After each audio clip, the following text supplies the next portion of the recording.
बिस्मिल्लाहिर्रहमानिर्रहीम शुरू अल्लाह के नाम से जो बड़ा मेहरबान निहायत रहम करने वाला है। अस्सलाम वालेकुम, welcome to my kitchen. Sandwiches खाना किसको पसंद नहीं होता? हर छोटा बड़ा इसको खाना पसंद करता है क्योंकि ये खाने में तो आसान है ही लेकिन बनाने में भी बहुत ज़्यादा ईज़ी होते हैं। आप इन सैंडविचेस को बनाकर सुबह ब्रेकफास्ट में सर्व करें, लंच टाइम में सर्व करें, टी टाइम में सर्व करें। इसके अलावा छोटी-मोटी किटीज़ पार्टीज़ होती हैं उसमें सर्व करें। मेहमान आ जाएँ अचानक से तो आप उनके आगे भी सर्व कर सकते हैं, सबको बहुत ज़्यादा पसंद आएँगे। मैं आपको गारंटी से कहती हूँ कि एक बार आपने मेरी इस यूनिक सी रेसिपी को ट्राई कर लिया ना, आपने बार-बार इसी तरह से सैंडविचेस बनाने हैं। एक बार आपने ये चिकन सैंडविचेस बना लिए ना, तो बड़े, छोटे बच्चे भी आपके फ़ैन हो जाएँगे। तो आपने ज़रूर ट्राई करना है, तो चलिए फटाफट से इनको बनाना शुरू करते हैं।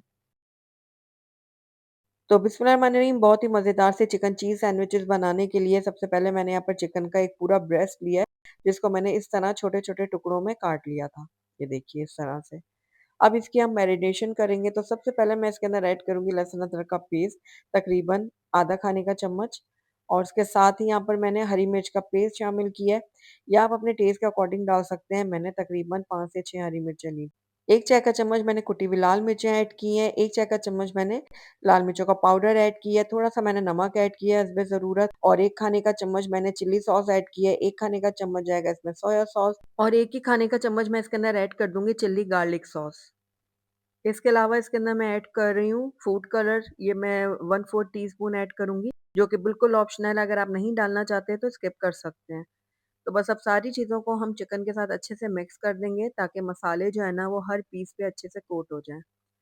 तो यहाँ पर देखिए सारे मसालों को मैंने चिकन के ऊपर बहुत अच्छे से लगा दिया है, बस अब इसको कवर करते हैं और तकरीबन आधे घंटे के लिए ना मैं चिकन को मैरिनेट होने के लिए छोड़ दूँगी।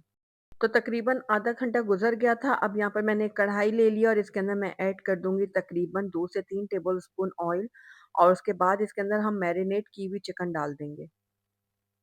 तो ये सारी चिकन हमने डाल दी है, अच्छे से सारा मसाला उतार देते हैं इसके अंदर से। उसके बाद चिकन को मैंने हाई फ्लेम में ना थोड़ा-सा फ्राई कर लेना है। बस 1 मिनट के लिए हम चिकन को फ्राई करते हैं ऑयल में। रेसिपी पसंद आ रही है तो इसको लाइक एंड शेयर ज़रूर कर दीजिएगा और अगर चैनल पे नए हैं तो इसको सब्सक्राइब भी कर दें ताकि मेरी हर नई आने वाली वीडियो की नोटिफिकेशन बआसानी आप तक पहुंच सके। तो यहाँ पर देखिए चिकन को मैंने हाई फ्लेम में जो है ना फ्राई कर लिया है। अब इसके अंदर हम थोड़ा-सा पानी ऐड करेंगे तकरीबन हाफ कप के जितना। तो जिस बाउल में मैंने चिकन को मैरिनेट किया था ना उसी में मैंने पानी डाला और इसको अब अच्छे से मैं मिक्स कर लूँगी। बस अब इसको कवर करते हैं और तकरीबन लो फ्लेम में इसको हम पका लेंगे तब तक जब तक चिकन हमारी अच्छे से गल नहीं जाती और पानी अच्छे से ड्राई नहीं हो जाता। तो तकरीबन 10 मिनट हो गए चिकन को पकते हुए, तो आइए इसको चेक कर लेते हैं। तो माशाल्लाह से देखिए चिकन हमारी बहुत अच्छी तरह से गल भी चुकी है और पानी भी ड्राई हो गया। मैं आपको तोड़ के दिखाती हूँ, ये देखिए। तो बस अब इस टाइम पे आकर अगर आपको लगे ना कि चिकन के कुछ पीसेस बड़े हैं, तो आप इसको तोड़ भी सकते हैं। ये देखिए, गली भी बहुत आसानी से है चिकन, तो बहुत ही ईज़िली ये टूट जाएगी। बस अब इस टाइम पे आकर इसके अंदर मैंने शिमला मिर्च ऐड कर दी है, या आप अपने टेस्ट के अकॉर्डिंग डाल सकते हैं, जितनी ज़्यादा कम आपको पसंद है। मैंने एक बिल्कुल छोटे साइज़ की शिमला मिर्च थी, वो काट के इसके अंदर ऐड की है। शिमला मिर्च को अब कुछ सेकंड के लिए मैंने फ्राई कर ली है और उसके बाद इसके अंदर हम ऐड कर देंगे प्याज़। तो मैंने यहाँ पर छोटा-सा प्याज़ लिया था, बिल्कुल छोटा-सा। इसको मैंने ऐसे दरमियाना काट के इसके अंदर ऐड कर दिया है। अब बस प्याज़ डालने के बाद है ना, ज़्यादा देर आपने नहीं पकाना है इसको। बस कुछ ही देर के लिए प्याज़ को भी मैंने पका लिया था। अब इस टाइम पे आकर इसके अंदर हम ऐड कर देंगे टोमेटो केचअप। मैंने यहाँ पर 3 टेबलस्पून भरकर टमाटो केचअप जो है ना ऐड किया है इसके अंदर। टोमेटो केचअप ऐड करने के बाद इसको भी हम अच्छे से मिक्स करेंगे और ये लीजिए बहुत ही मज़ेदार सी हमारी ये जो चिकन है ना वो रेडी हो गई है। ये देखिए। तो बस अब फ्लेम को हम बंद कर देते हैं और चिकन को हम अच्छे से ठंडा होने देते हैं। तब तक हम इसका एक ज़बरदस्त सा सैलेड तैयार करेंगे। तो उसके लिए मैंने यहाँ पर ले लिया आइसबर्ग, आप चाहें तो बंद गोभी भी ले सकते हैं। तो यहाँ पर देखिए आइसबर्ग को अब हम इस तरह से छोटे-छोटे टुकड़ों में काट लेंगे। बहुत ही मज़ेदार सा हमारा ये सैलेड तैयार होने वाला है। इस सैलेड को आप मुख्तलिफ़ किस्म के सैंडविचेज़ या फिर बर्गर्स के साथ भी सर्व कर सकते हैं। तो बस इस तरह से देखें मैंने रफ़ली इसको काट लिया और अब इसको अब हम एक तरफ रखते हैं। दूसरी तरफ मैंने एक बाउल ले लिया था और इसके अंदर मैं ऐड कर दूँगी मेयोनीज़।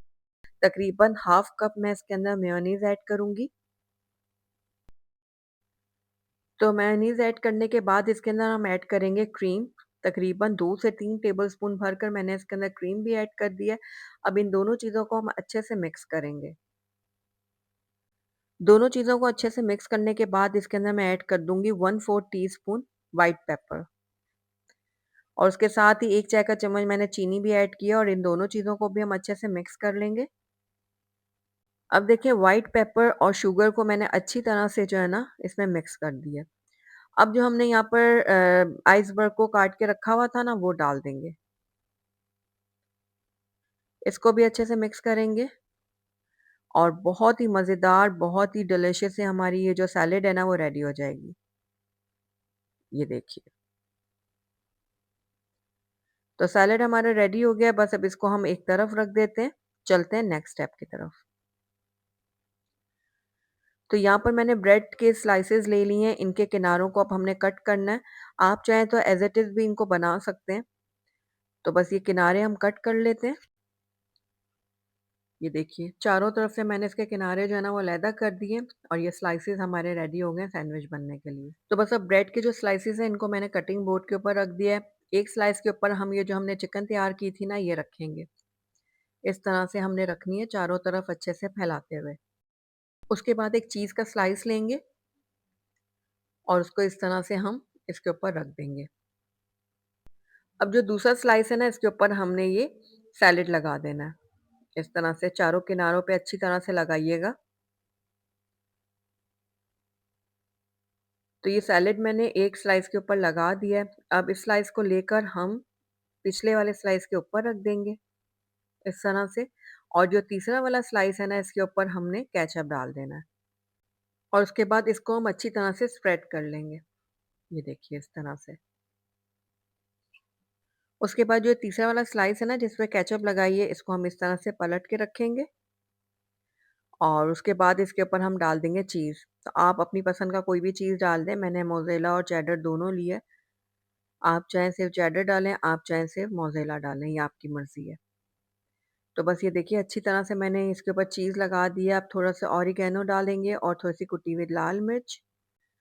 तो ये हमारा जो सैंडविच है ना ऑलमोस्ट डन है, लेकिन इसकी जो चीज़ अभी हमने डाली है ना इसको मेल्ट करना है, तो उसके लिए हम इसको ले चलते हैं पैन की तरफ।